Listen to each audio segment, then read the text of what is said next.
Listen, I know there are just a few weeks left in the fantasy football season, but now is not the time to give up. This is when we need to be making those waiver wire moves that can help win you your league. Yes, there's still some good players available. Let's go. Let's start with Debo Samuel. I know I have lost all right to talk about the San Francisco 49ers. I know what you're saying, and contrary to popular belief, I'm not rooting against them at all. I was sort of Listen, I'll be rooting for you on Sunday when you're going up against the Green Bay Packers. So don't act like I'm just going to be some. Listen, I'm the guy who made the mistake, not you guys. So why would I take it out on you? But here's my thing: Debo Samuel has had back-to-back pretty good games, 100 yards in each of those. And even if Manny Sanders returns, I still expect him to have a huge role in this offense. Obviously, he's flourishing without Sanders, without George Kittle, and the passing volume might not be what you would expect, but they're probably going to have to be in a situation similar to what they found themselves the last two times they played the Arizona Cardinals, which means they have to throw the football an awful lot. You're going to have to expect Jimmy Garoppolo to put the ball in the air, even though Kyle Shanahan would love to run it against his team. I'm not sure that that's going to be entirely possible. I know, I just moved the thing. I'm sorry about that. So Debo Samuel will be my number one waiver claim for the coming week. And then we will look at Devontae Parker. For whatever I was going to say, for whatever reason, why is Devontae Parker still available? I know why.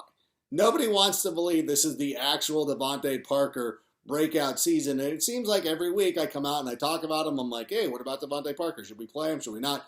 You know what? I would say that you get him into your lineup if you can, or at least on your roster. There's going to be good matchups, bad matchups. Devontae Parker is proven to be Ryan Fitzmagic's favorite option there in the passing game. You can't ignore it anymore. And I know that once we fully go all in, he's going to burn us. That's just the way fantasy football works. Some other guys. Oh, what about the running back position? I know some of you were worried about Marlon Mack. This is probably I'm burying the lead. I should have let off with Marlon Mack and everything that's going on with that situation. Now, it's a Thursday night game. It's going to be very tricky. It's going to be very difficult. I know Jordan Wilkins is desiring to get back onto the field. He thinks he can play on Thursday. He thinks he can give it a go. But anytime you have somebody who is coming off an injury you're not quite sure of, I don't want to go all in, especially when Jonathan Williams looks so good. He's available in every league, and you should probably go out and make him your top waiver priority for this week. Now, I know a lot of people will sit there and be like, well, you said Brian Hill last week. Yeah, you know what? And the opportunity was there. Brian Hill was carrying the ball an awful lot. Brian Hill had a touchdown called back. That's the way football works sometimes. Listen, this isn't super predictable, but we're trying to put you in the best positions to win. And sometimes it works out, sometimes it doesn't. Like the guy last week who was like, dude, why do you keep recommending Debo when you said Zach Pascal a couple weeks? Now, first of all, Jacoby Brissett was hurt during that game when Zach Pascal disappeared, so suck it. And second of all, Debo worked out. Cortland Sutton's worked out. So these guys have been working out. Some of them, some hits, some misses. Some of the, you know what? I know too. We should also make mention that there's going to be a lot of tight ends available for you, or excuse me, a lot of good tight ends who are going to be on a bye this week. You know, you look at Travis Kelce, he's going to be on a bye. So what do? Kyle Rudolph, all of a sudden, he's a good player. He's on a bye. What are you going to do? My recommendation is to go to pick up Jacob Hollister. 3 touchdowns in his last 2 games. Of course, Seattle is coming off a bye. And this is the thing. Russell Wilson loves to use his tight end when they get near the goal line. I think this is a touchdown-dependent play, of course. But you know what? Look what's available on the waiver wire right now. This is why we picked up Ross Dwelley last week, because we thought he was a pretty good option near the goal line. That's exactly what happened with Jimmy Garoppolo. I'm not sure if you rolled with Ross Dwelley last week. I don't know if we're going back to him again. We'll probably get into that matchup with the Packers a little bit later on in the week. But you know what? These guys, they're not sexy. It's week 12 and you're picking up a tight end. I will tell you one thing though. And this is my one conundrum. I'm 10-1 in Fantasy League 1. I have Travis Kelce. I've already secured my playoff berth. Seeding does not matter because it's the top 2 winners of our division, which right now is the fantasy footballers. So we're slated for the playoffs. There's no real advantage to winning the division or not, except holding it over the fantasy footballers. What I will say, I might not pick up a tight end this week.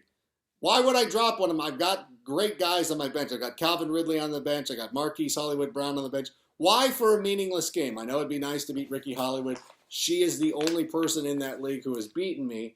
But at the same time, I don't know what I'm going to do. I might not do it. If I do pick up somebody, it's going to be Jacob Hollister. And now the quarterback streaming options. Now let me pull up my notes here. I know I'm super... My notes. Okay, now the number one quarterback I think I would be going after this week is Sam Darnold. I love the matchup. Last week, obviously, going up, getting those 4 touchdown passes. Believe he's going to be able to do it again this week. I think over the last couple of, maybe the last month or so, we've seen Sam Darnold really starting to grow into himself as a quarterback. He's a very young player. I know a lot of people looked at that game against the New England Patriots, the ghost bit, everything like that. I understand your reservations. Somebody tried to pretend like that's your butt or whatever it was. I don't know. People are saying stupid things. Sam Darnold is going to be a good quarterback in this league. I like the matchup this week. Another quarterback I do like as well, kind of taking a page out of Sam Darnold's book, is Jeff Driscoll. Now, a couple of years ago, when Jeff Driscoll was a quarterback at Florida, if you would have told me that in 2019 he'd be a starting NFL quarterback, I'd be like, yeah, okay, I get that. Like that makes sense. He's a toolsy guy. He does a lot of nice things on the football field. I could see that happening. Now, you look at what's going on. I think that he's got a great matchup this week against Washington, the FC, the Football Club of D.C. I love this matchup. And when you have somebody, he's kind of like Josh Allen in the same respect of like, he's going to probably give you a nice floor of running the football. And I look at that matchup, and if I'm doing a straight matchup play, I'm into it. I'm probably going to start Jeff Driscoll. I'm going to stream them where I need to. A couple other guys. Where did I have these jotted down? Jacoby Brissett on Thursday night. I mean, let's be honest. That Texans defense is struggling. So Jacoby Brissett's not a bad option. Baker Mayfield, probably not available on your waiver wire, but he's also got a good matchup. Although I really like Darnold, and I really like Driscoll as my streaming quarterback options this week. I know it's tough. I know it's a little bit crazy, but that's what I got for you. Any other questions, hit me up here in the comment section. Subscribe to the channel. Do whatever you got to do. Thank you so much for coming up. Oh, and by the way, if you're a Bears fan, what up? Have some thoughts on Mitch Trubisky and what's going on with the team. You can go back and watch yesterday's video or Monday's video, depending on when you're seeing this. Good luck on your waiver claims, and good luck this week.